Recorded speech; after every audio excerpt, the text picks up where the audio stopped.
Oh, we are recording. Okay. This is brilliant. Hello, everyone.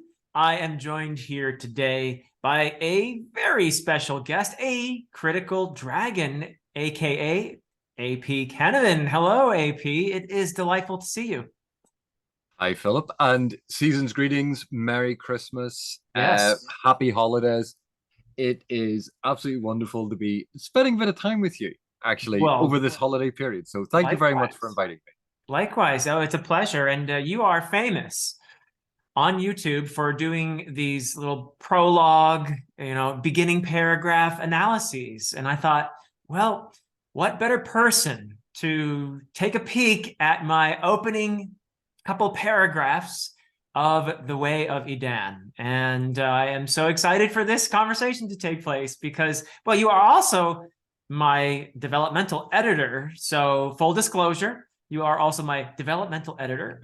So you've seen this paragraph or two before and given me feedback as well. So this will be an Yeah, interesting exercise. and so a couple of points here. Number one, world exclusive here because we're going to be looking at Yes. the opening of your book. Secondly, I may have done some work as a developmental editor, but let's face it, you took all of my advice and completely and utterly ignored it and went, no, he doesn't know what he's talking about. Like we know that's what happened, Philip. And nevertheless, if there's anything terrible in these opening paragraphs, you can blame AP. Yes, that's exactly how it always happens. Um, the editor should have caught that. You're like, but I wasn't the one writing it.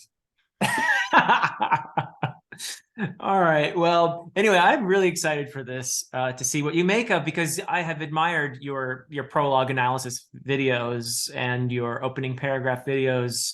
I just love the close readings that you do, and I think that people have learned a lot from those videos. So I'm very intrigued to see what we can squeeze out of these couple paragraphs here. Um, right. So, firstly, I'm going to try and share this, and we'll see if the technology works. Okay, technology is always an unknown factor with there it is. It seems to be working very nicely. Okay. Very nice. Now, the annoying thing is, in order to read this, I'm going to have, because I have you like on the screen, Yep. I have to look at the copy over here. Yes, no So, problem. I'm going to move a little bit closer to the microphone because my voice is going to be away from the microphone. Okay. Okay. Death like, sorry, let me start again. Oh, yes, clear the throat. Yeah. Death-like silence descended upon the temple. It began with a hush when Finnan and his two companions approached the steps leading up to the columned building. With each marble step they trod, the merchants and citizens behind them in the courtyard quieted more and more, their loud bargaining and conversing of moments before cut off and forgotten. By the time the three priests reached the top step, an eerie stillness had seized everything. Each of Finnan's labored breaths seemed drawn out to an eternity, each intake laden with the scent of smoke and spices from the food stalls behind him, mixed with the stench of what he carried. Beneath his white woolen robe, sweat trickled down his back. He tried to steady his breathing and calm his trembling body, and then, in unison with his companions, he turned around. A crowd had formed within moments while Egbert, Data, and he climbed the steps up to the temple, and more onlookers were arriving. Dozens of pairs of dark eyes gazed up at Finnan and his two companions, squinting with curiosity, surprise, and hostility. For a generation, the Kergalese had grown accustomed to missionary priests from Torland, preaching on the street corners of Yarfin. But the sight of the three of them before the doorway of the temple dedicated to their goddess was another matter. Egbert shattered the silence, crying out his sermon. Ah, beautifully read. I'm looking for somebody to narrate an audiobook. Are you interested? I think people always underestimate how difficult it is It's hard. to read aloud, Yeah. for an audience. Yeah. And it is one of the things that I so greatly admire about audiobook narrators is Hmm. that they are stunning performers Yes. and they do an incredible job. I suppose that's partly why I sometimes kvetch a little about people saying that reading and listening to an audiobook are the same thing. And you go, Mm. but the audiobook narrator adds so much to it.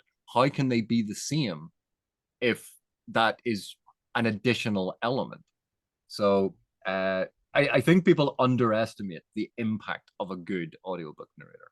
Very true. Very true. And I agree with you on that. And it would be deliciously ironic if you ended up being an audiobook narrator.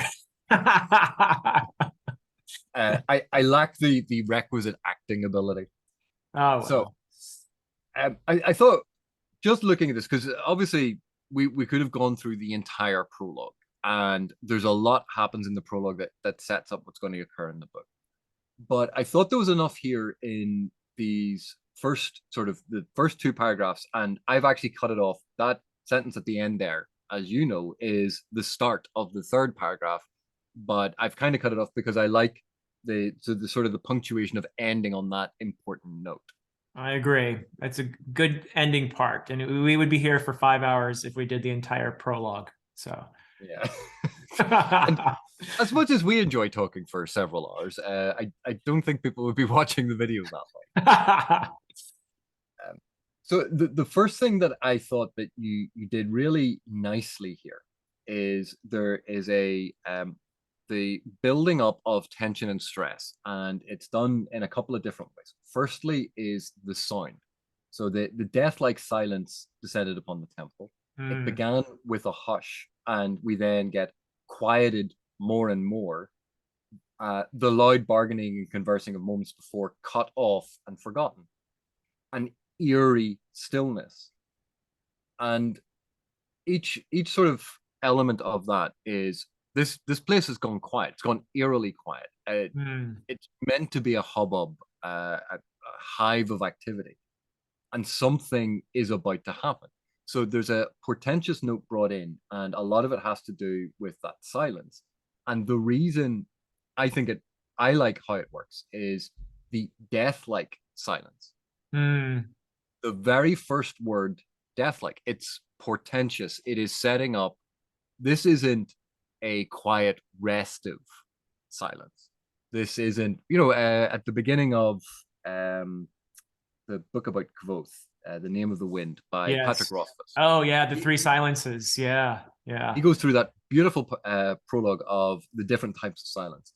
And this idea of a death-like silence and the idea of stillness, that there's a tension underlying all of it. And that comes across, and it's the way that you drop in those words in different places, and they each, not that they individually make the thing work, they're all incrementally building toward it. And I think it's something I think people overlook with reading and close reading and trying to understand this. Is they look and go, it's that one word, and sometimes that one word can be a keyword, but without the others it wouldn't be creating the same effect. So the death-like silence, it's only because hush and stillness, quieted, that these sort of have been added. So they add to that. And then there's one additional line in that, well, actually, it's a half line in that opening paragraph that I think really adds to the feeling of tension. Can you guess, if you were to pick one, which one would you pick? Oh, gosh. It's a half line? Yeah. The increasing of tension. I mean, I feel like every line is, at least in my head, was building up that tension. And I love what you said about the silence, and even the last line, the shattering of the silence, but that's not in the first paragraph. I don't think I can guess, because I'm going to say something that's going to be wrong, probably. Well, I suppose this is actually an eloquent illustration of the difference between what a reader takes from something and what the author is focused on it and trying to do. Because I think that sentence, beneath his white woolen robe, sweat trickled down his back. Yeah. And it's the sweat trickled down his back. And the reason I picked that out is, so you built up this oppressive silence that is falling, this stillness. And the person causing it, although he has, you have the labored breaths that it could be this exertion is causing him to sweat.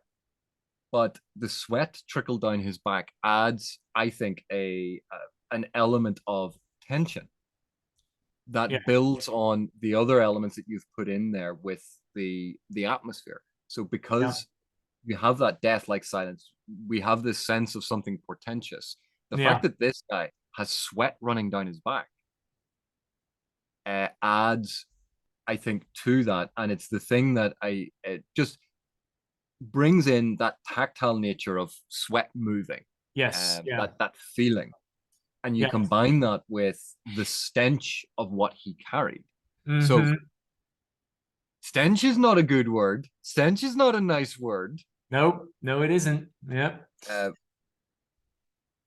Everything here is building, and you've coupled that building of tension and the building of the atmosphere and this ratcheting up of what's happening with the figures climbing the stairs. So there's actually a nice joining between the action on the page, which is people going upstairs, and the rising of tension and action, that they are supporting one another.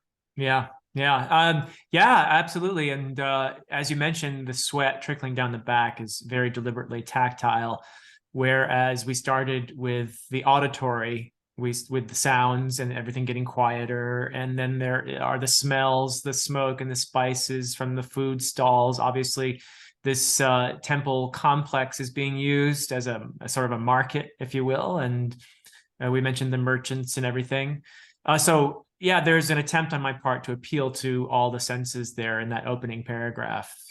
You've got pretty much all of them there, I think. So yeah, because it starts with silence, so something to do with hearing, even though it's the absence of hearing. Yep. But then you have movement up a columned building, so we're getting a visual, and then you're told it's marble, so now we're actually getting a clearer visual of these three people walking up these steps toward a big column building. That's getting easier to visualize. We return then to the sound, and then you bring in the breaths, the labored breaths. So that's a both a sound of someone breathing, but also that feeling, that tightness of your chest. Yes. Oh, Oh. and that would be my phone. I am so sorry, Philip. No problem.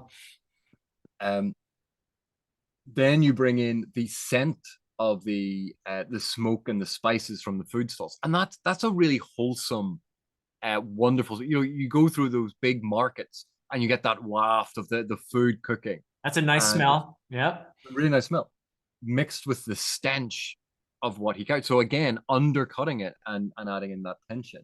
Yep. And you have marble steps. Now, marble obviously comes in slightly different colors, but the default that we kind of think of is very pale, the white Right. marble. Right. And he's wearing a white woolen robe. So we get color being added to this. And so I think it's a nice opening. It sets up tension, it sets up action, it's building toward, that something is about to happen, and because it's how it's been framed, this is not likely to be a good thing. Right. Right. Yeah. We are setting up something. There is obvious tension here between these three priests who are ascending these steps and the crowd that we're about to be exposed to as they turn around in the next paragraph. So, yeah. And just the fact that there is a crowd forming, when a crowd is forming around you, it can often be an uncomfortable thing. Yeah, because these people are going, obviously there's an expectation, these people are going to do something. That's why a crowd has formed. Yeah. So again, a very natural progression. People start climbing up the steps. Obviously, they've noticed it. Things quieten down because this is unusual. So that feeds into it. And then you have a crowd formed within moments. So people have left what they are doing. They've quietened down. And now they're going to go and look at these three interlopers standing on the steps. So there's a very clear progression of action. it fits with the natural sequence that we would assume something would happen. Starts with quiet falling down as people look across, then the movement of this crowd gathering to look up. All of that makes a lot of sense, and it flows neatly. Yeah. Yeah, and obviously with the introduction of words like priests, these three are priests. There is a religious element to this encounter, to this scene right from the beginning. And that is also, as you know, kind of important for the book. But it feeds into the tension that is happening here as well. So that there might be a kind of a, and we'll get to this paragraph too, but the idea that these are missionary priests, that's in the next paragraph, tells you that the temple that they are stepping toward, standing in front of, is not their temple, right? It is the temple that is native to these people, that they are confronting and deliberately. Obviously, they made it from the very beginning. Obviously, the three of them ascending these steps in this particular place in the way they have is a statement in and of itself. Yeah. And so one of the points I wanted to raise, because I wanted to talk a little bit about elements of world building that you put in here. Mm-hmm. So you brought up there the reference to the priests. So we have it's a column building, and then you say by the time the three priests. So now we know our point of view character is a priest. Yep. And you haven't stopped the action. You haven't gone, oh, and here is Ethelbert the Unready. He's a priest. He's been a priest for 30 years. He remembered going to the seminary to be trained. You haven't stopped the action to do a memory, a reminiscence. You've dropped in the three priests. And then you've built on it with, he climbed the steps up to the temple. So even though this is not their temple, the fact that this is priests and temple, it subtly is solidifying the impression of religion here, and therefore making people more likely to interpret stuff in terms of religion. Right. Then you bring in missionary priests as a phrase. You bring in the word temple again and goddess. Right. And so by the end of it, it's all confirmed. And this has all been done with little moments here and there, rather than taking a whole paragraph to go, right, I'm going to explain these are priests. This is who they worship. This is why they are there. You haven't moved out of the scene. Right. And then there's the word sermon, the last word there. Yeah. And so that's something that I think is one of the things that I enjoy seeing in writing, is when an author takes the opportunity to add in little pieces of information scattered through the various paragraphs. It gets integrated into the narrative, rather than there being, what people call an info dump, where it's just a block of text that has been inserted into a scene to explain the background of something. Right. That is actually very hard to do. It takes a lot of practice to weave world building into the story while carrying the plot forward in a way that seems unobtrusive. That is something that certainly took me a lot of practice. So I'm glad that it's something you see in these couple paragraphs. Yeah. And then another element of the world building that you bring in is obviously the names of the characters. Because right. there is a certain caste to their names. They are culturally distinct, shall we say? Yes.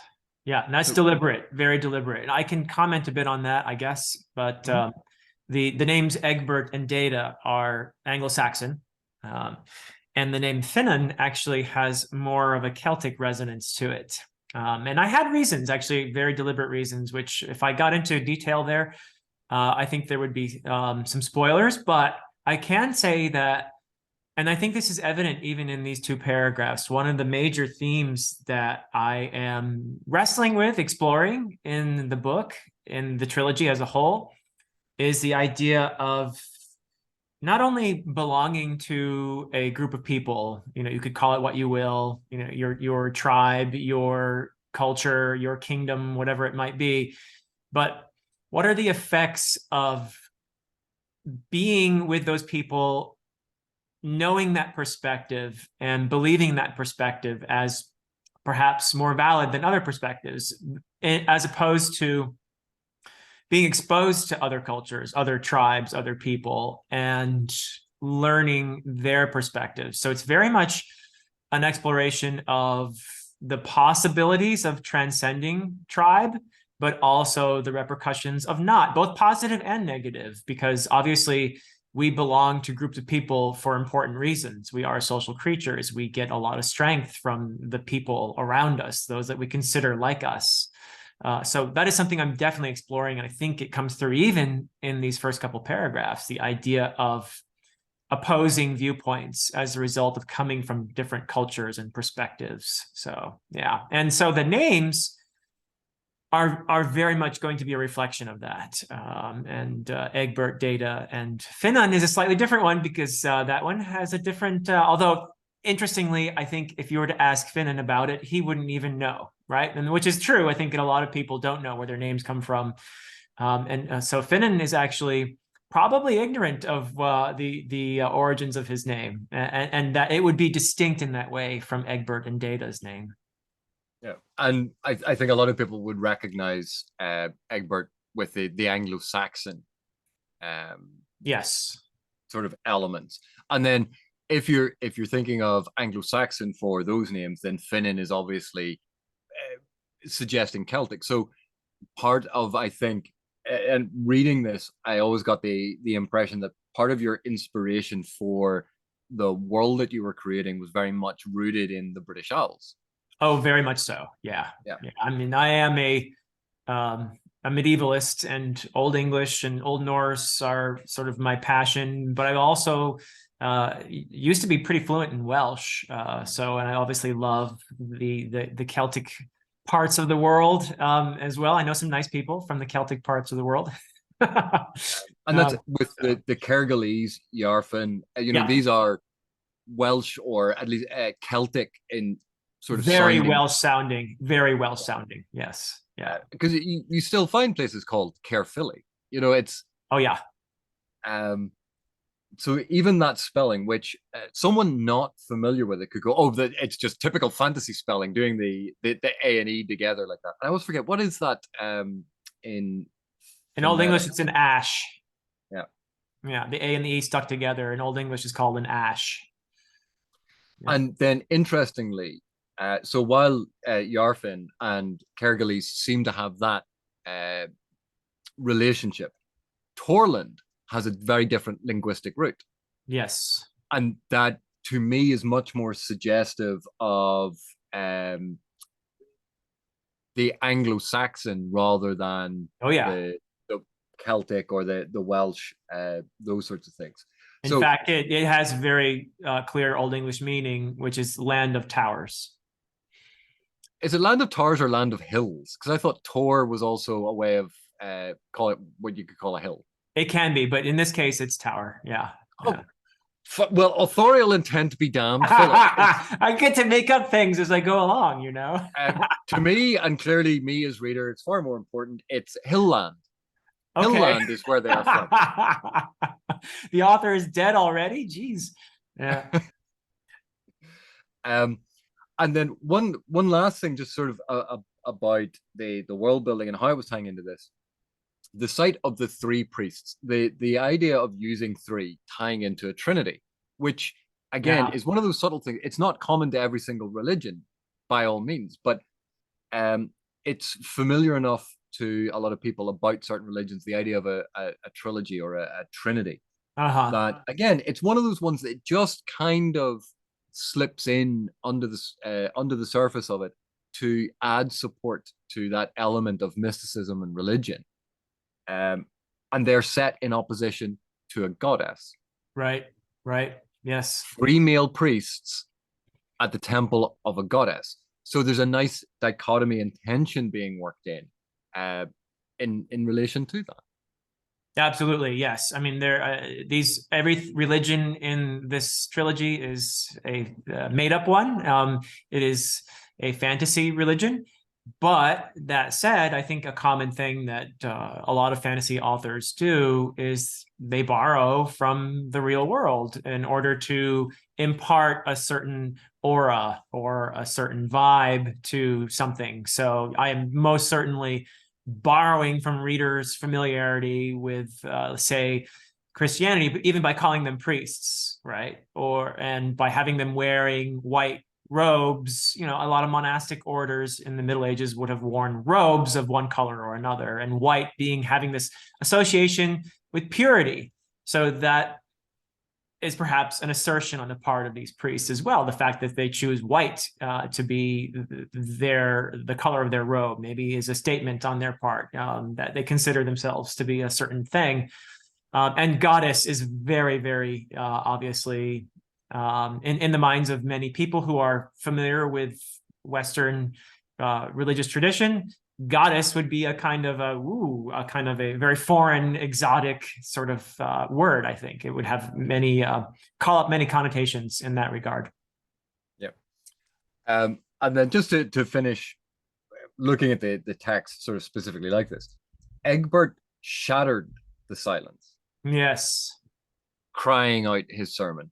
So again, shattering's talking about a silence being shattered.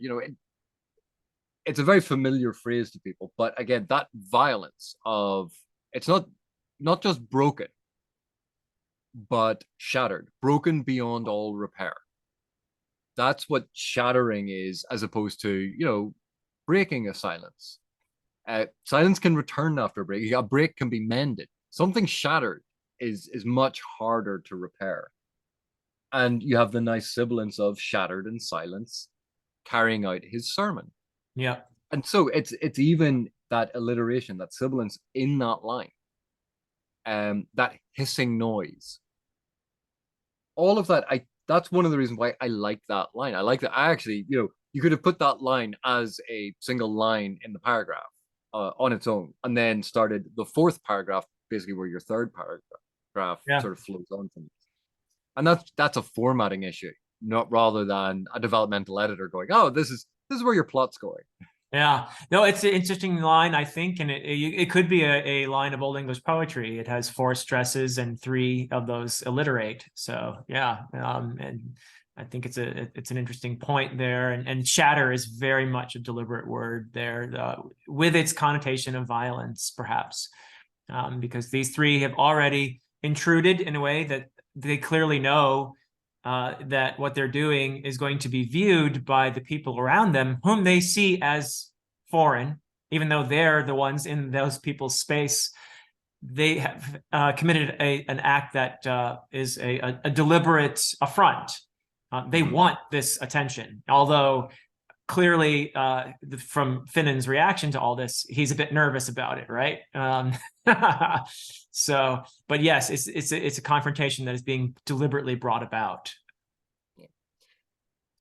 So I think from that opening, just in the first 2 paragraphs in that sentence, I think you create an atmosphere, you create this dread of something about that.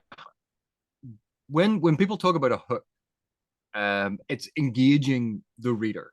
And here, I think within 2 paragraphs, that this is not that many sentences. It only takes you a couple of seconds as your eye scans down for this to build up.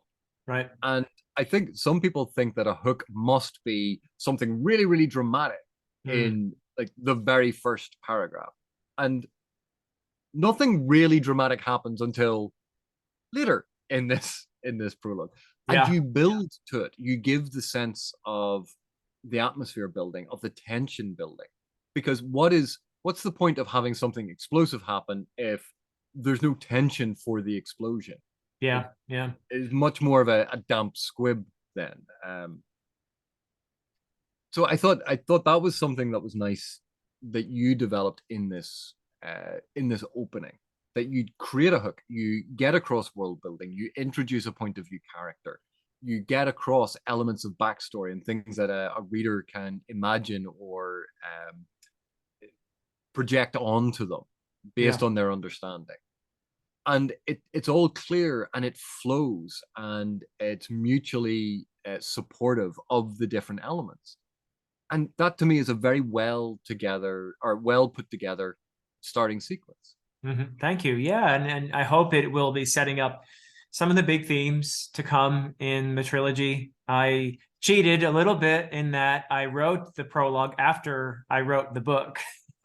So, which is not a bad thing to do, I think, I don't know if other authors do that, but I suspect it's actually a fairly common practice. Well, I used to tell my students to do something very, very similar about their essays, in that get the bare bones of what your introduction is, and go write your major points, get your major paragraphs developed, find out how it's all developed, then go back and rewrite your introduction to match what you ended up analyzing. Or what you ended up doing in your essay. And that way your introduction will match what you have done because you've gone back at the end. It seems very straightforward to me. Yeah. And hopefully readers will see how the event that takes place in the prologue following these 2 paragraphs in 1 sentence is an important moment for the setup of what follows. So it's, I mean, it's, hopefully it does its work, which is, what a prologue is supposed to do. It really is, I think, an important part of a book in that it's an opportunity for you to tell your reader, here's kind of what this book is going to be about, right? So hopefully it does its work. Yeah, and having read the book, or at least one draft of it, right? I can say that there's a lot going on in your prologue that ties in so heavily in terms of plot and story and character and world building and theme. Well, you've actually read all 3 books, so yeah, you'd be able to see that far ahead, actually. Yeah. So I think it actually works well, and it's one of those ones. Sometimes when we read, we sort of go, well, I want to know what the thing is before I read it. Yeah. Because you don't want to be too surprised. There's a recent ruling in the state said that viewers could sue over misleading trailers to films. No kidding. Oh no, we're gonna sue for everything now. Yeah. And you can understand that in terms of marketing. If someone says that this is X and they've provided Y, and you go, but Y is not X, fine. Oh boy, we better be careful with these prologues then. We don't want to mislead anyone and get sued. But a prologue is not a trailer. It's not a synopsis of what the rest of the book is. That's one thing that you can do with the prologue. You don't have to do it with all of them. And of course, like at different time periods, prologues fade in and out of fashion. True. And then people they create rules about what a prologue should and should not be. And again, I think sometimes these rules get overstated as concrete and very solid when actually they're more suggestions. Yeah. Well, this has been fun. I thank you, AP. This was something I had been looking forward to doing. And I'm always delighted to hear your critical insights on whatever text it might be. But to have you take a peek at these couple paragraphs has been really fun for me. So I thank you from the bottom of my heart, my friend, or Nemesis. And and for you, my Nemesis, I hope that you have a fantastic new year. Thank you so much for inviting me on. This has been a lot of fun. I obviously really enjoy talking about what an author or I think an author is trying to do in an opening. And it's a relief sometimes actually to have an author to talk to and they go, yes, that is what I was trying to do. Yeah. Or no, you're absolutely nuts. What are you thinking? But Merry Christmas to you, a Happy New Year, and I will speak to you soon, my friend. Likewise. All right. Thank you, everyone. Till next time.